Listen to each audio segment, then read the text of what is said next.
What was good? Good അതാ ഞാൻ പറഞ്ഞത് ഗുഡ് അഗൈൻ ഗുഡും ബെസ്റ്റും ഒക്കെ ഇനി What was bad? ബാഡ് ഈ പറഞ്ഞ ഒരു ഞാൻ പറഞ്ഞ ഒരു ഫിൽട്രേഷൻ നടന്നിട്ടുണ്ട് എൻ്റെ ലൈഫിൽ In terms of friendship. In terms of friendship. അത് ബാഡ് ആണോ എന്ന് ചോദിച്ചാൽ ഞാൻ ഒരിക്കലും എൻ്റെ ലൈഫിൽ നിന്നും പോകരുത് എന്ന് അല്ലെങ്കിൽ നഷ്ടപ്പെടരുത് എന്ന് ആഗ്രഹിച്ച ആൾക്കാർ എനിക്ക് ഏറ്റവും എൻ്റെ ലൈഫിൽ ഞാൻ എൻ്റെ my biggest fear is losing people അല്ലെങ്കിൽ losing things that I love the most. അതാണ് എൻ്റെ ഏറ്റവും ഒരു പേടി, ഫിയറും അതാണ്. അപ്പോൾ ആ ഒരു ഫിയർ ഞാൻ ഫേസ് ചെയ്ത ഒരു വർഷം എന്ന് വേണമെങ്കിൽ പറയാം 2024. ഞാൻ ഒരിക്കലും എൻ്റെ ലൈഫിൽ എനിക്ക് നഷ്ടപ്പെടരുത് എന്ന് ആഗ്രഹിച്ച ഒന്ന് രണ്ട് ഞാൻ വളരെ പേഴ്സണലി വളരെ ക്ലോസ് ആക്കി വെച്ചിരുന്ന സൗഹൃദങ്ങളാണ് എനിക്ക് നഷ്ടമായത്. ബട്ട് അത് കുഴപ്പമില്ല, ബിക്കോസ് ഞാൻ അവരെ കണ്ടിരുന്ന പോലെ അല്ല അവരെന്നെ കണ്ടിരുന്നത്. അതുകൊണ്ടാണത് നഷ്ടമായത്. അപ്പം അതുകൊണ്ട് എനിക്ക് ഇന്നത് ആലോചിക്കുമ്പോൾ വലിയ വിഷമമില്ല. പിന്നെ എനിക്ക് 2024 ഉണ്ടായ വലിയൊരു ലോസ് എന്ന് പറഞ്ഞാൽ എൻ്റെ ഒരു പട്ടിക്കുട്ടീനെ എനിക്ക് നഷ്ടമായി. That was very recent. ആദ്യം ഇന്റർവ്യൂവിന് പ്ലാൻ ചെയ്ത ദിവസം. യെസ്, നിങ്ങൾക്കറിയാം. വെരി റീസെൻറ്റ്, ഒരു 1 വീക്കേ ആയിട്ടുള്ളൂ. അത് എന്നെ സംബന്ധിച്ചിടത്തോളം എൻ്റെ ഒരു കുഞ്ഞ് നഷ്ടപ്പെട്ട പോലത്തെയാണ്. പീപ്പിൾ അങ്ങനെ ഈസിലി റെസൊണേറ്റ് ചെയ്യോ ഈ പറയുന്ന കാര്യത്തിനോട്? ഇപ്പം അത് നിങ്ങളുടെ ജീവിതത്തിൻ്റെ ഒരു ഭാഗമാണ്. ആളുകൾക്കത് ഡോഗ് മാത്രമാണ്. വേറെ ടഫാണ്. എനിക്ക് അതുകൊണ്ടാണ് അന്ന് വരാൻ പറ്റാത്തത്. അന്ന് എനിക്ക് സത്യം പറഞ്ഞാൽ വരണം, നമ്മൾ ആദ്യം ഒരു ഡേറ്റ് കമ്മിറ്റ് ചെയ്തതാണ്. പക്ഷെ ഒരു നിവൃത്തിയില്ലായിരുന്നു എനിക്ക്. ഞാൻ അന്നത്തെ ദിവസം ബെഡിൽ നിന്ന് ഇറങ്ങിയിട്ടില്ല. അതായിരുന്നു എൻ്റെ ഒരു സിറ്റുവേഷൻ.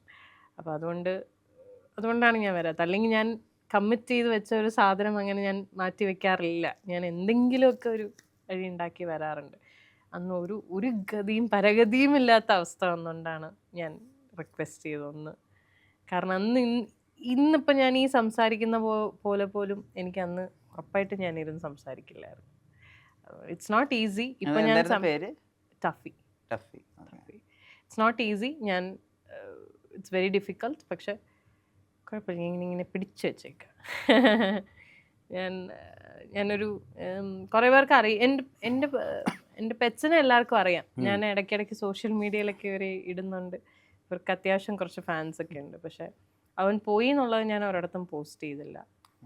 മനഃപൂർവ്വം പോസ്റ്റ് ചെയ്യാത്ത കാരണം പിന്നെ അതെന്താണ് എങ്ങനെ എന്നുള്ള ചോദ്യം അതൊന്നും ഫേസ് ചെയ്യാനുള്ള ഒരു സിറ്റുവേഷൻ ഞാൻ ഇപ്പോഴും എനിക്കില്ല. അതുകൊണ്ടാണ് ഇടാത്തത്.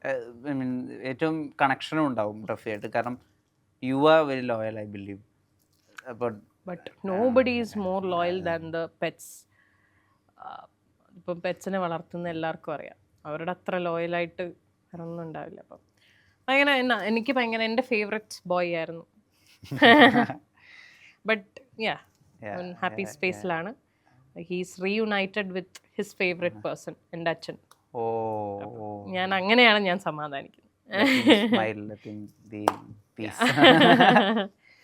2025 any plans? അതായത് ഒരു മേജർ പ്ലാൻ എന്ന് പറഞ്ഞാൽ മൈ ബിസിനസ് ഇസ് അപ്ഗ്രേഡിങ്. ഞങ്ങളുടെ പുതിയൊരു ഷോറൂം വി ആർ ഓപ്പണിങ്. കുറച്ചും കൂടെ അതായത് ഇനിഷ്യലി ഞാൻ ഈ ഷോപ്പ് എടുക്കുമ്പോൾ എനിക്കൊരു പ്രതീക്ഷയില്ലായിരുന്നു ഈ ഷോപ്പ് എങ്ങനെ വരും, അല്ലെങ്കിൽ നമുക്ക് ആൾക്കാർ വരുമോ. എൻ്റെ അറിവ് ശരിയാണ്, ഞാൻ ആദ്യം ഡിജിറ്റലായിട്ട് തുടങ്ങിയിട്ട് പിന്നെ ഒരു മുറിയായിട്ട് അങ്ങനെയല്ല. അതായത് എൻ്റെ വീടിൻ്റെ ലിവിങ് റൂമിൽ ഒരു പായ വിരിച്ച് ഒരു വെള്ള കളർ ഷീറ്റും വിരിച്ച് 2 റിംഗ് ലൈറ്റും മേടിച്ച് 2 സൈഡിൽ ഫിറ്റ് ചെയ്ത് 300 രൂപയുടെ ആമസോണിൽ കിട്ടിയ റിംഗ് ലൈറ്റാണ്. അത് 2 സൈഡിലും ഫിറ്റ് ചെയ്ത് ഈ സാരി നിലത്തിരുന്ന് വിരിച്ച് കാണിച്ചാണ് ഞാൻ ഇത് വിറ്റ് തുടങ്ങിയത് ഇൻസ്റ്റഗ്രാമിൽ. That is how I started. ഒരു 15 സാരി വെച്ചിട്ടാണ് ഞാൻ ആദ്യം തുടങ്ങുന്നത്. അപ്പം അത് ദിസ് വാസ് 5 years ബാക്ക്.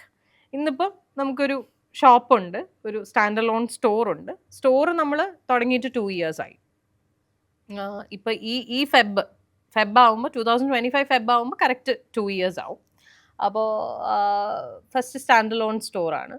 അപ്പോൾ അതുകൊണ്ട് ഞാൻ ഒരു വളരെ 600 സ്ക്വയർ ഫീറ്റിൻ്റെ ഒരു ചെറിയ കട എടുത്തിട്ട് ഞാനും വിചാരിച്ചു ആര് വരാനാ, നമുക്ക് ഓൺലൈൻ തന്നെ ആയിരിക്കും എന്ന് വിചാരിച്ച് എൻ്റെ എല്ലാ പ്രതീക്ഷകളെയും തകർത്തുകൊണ്ട് ഞങ്ങൾക്ക് വാക്കിൻസ് ഉണ്ടായിരുന്നു. ഈ ഒരു വർഷം കൊണ്ട് നല്ല വാക്കിൻസ് ഉണ്ടായിരുന്നു നമുക്ക്. ഞാൻ ഞാൻ ലൈഫിൽ വിചാരിച്ചിട്ടില്ല ഈ കടയ്ക്ക് ഈ 600 സ്ക്വയർ ഫീറ്റിൽ ഇരിക്കുന്ന കട കാണാൻ വേണ്ടി ബോംബെന്ന് ആൾക്കാർ ഫ്ലൈറ്റ് പിടിച്ച് വരും. I was overwhelmed. നമുക്ക് അങ്ങനെ വരുന്ന കസ്റ്റമേഴ്സ് വരെ ഉണ്ട് ഇപ്പോൾ. അപ്പോൾ അതുകൊണ്ട് എനിക്ക് തന്നെ ഒരു ചളുപ്പ്, ഇവർ വന്നിട്ട് ഇവിടെ എവിടെ ഇരിക്കും എന്നൊക്കെ ചോദിക്കുമ്പോൾ ഞാനിങ്ങനെ അയ്യോ. ബിക്കോസ് സത്യമായിട്ട് നമ്മൾ അത് എക്സ്പെക്ട് ചെയ്തിട്ടല്ല ഈ ഒരു ഷോപ്പ് തുടങ്ങുന്നത്.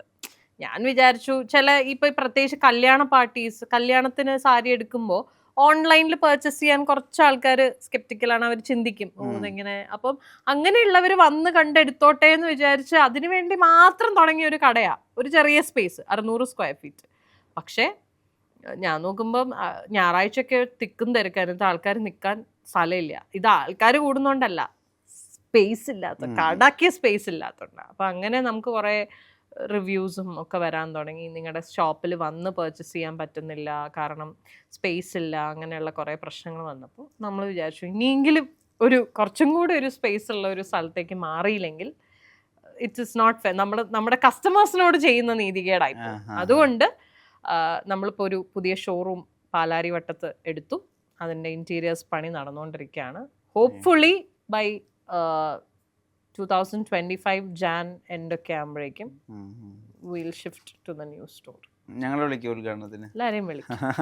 നിങ്ങളെ വിളിക്കാണ്ട് വരുന്ന ആൾക്കാർ, അതാ ഞാൻ പറഞ്ഞു, നിങ്ങൾ വിളിക്കാണ്ട് പറഞ്ഞ അതിന് ഞാനില്ല. അഖണ്ഡ ഭാരതത്തിൽ ഞാനില്ല. എന്റെ ഗർഭം എങ്ങനെയല്ല. With all hope and all love, എല്ലാം നല്ലതാവട്ടെ. നേരത്തിന് ഒരുപാട് നന്ദി. Thank you so much. Thank you. What is your name again? Vishnu. ഞാൻ കുറെ ഇന്റർവ്യൂസ് കണ്ടിട്ടുണ്ട്, പക്ഷെ എനിക്ക് പേര് ഇതുവരെ രജിസ്റ്റർ ആയിട്ടില്ലായിരുന്നു. Vishnu, that was very nice കേട്ടോ. ഞാൻ ഭയങ്കര കംഫർട്ടബിൾ ആയിട്ടിരുന്ന് കുറെ കാലത്തിന് ശേഷം സംസാരിച്ച ഒരു interview. And very sensible questions. സാധാരണ എന്നെ വിളിച്ചിരുത്തിട്ട് ഇങ്ങനെ ഞാൻ ഇപ്രാവശ്യം വരുമ്പോഴും ഞാൻ മനസ്സിൽ വിചാരിച്ചു ഈശ്വര എനിക്ക് വീണ്ടും ഇരുന്ന് കഥ പറയണല്ലോ എന്നൊക്കെ വിചാരിച്ച വന്നു. ആ ടാസ്കിന് എന്താ ചെയ്തത്? അന്ന് എന്തിനാണ് ആ പുള്ളിയുടെ കാല് പിടിച്ച് വലിച്ചത്? ഈശോയെ. ഇപ്പഴേ രജത് കുമാർ ഭയങ്കര ഫ്രണ്ടാ. ആണോ?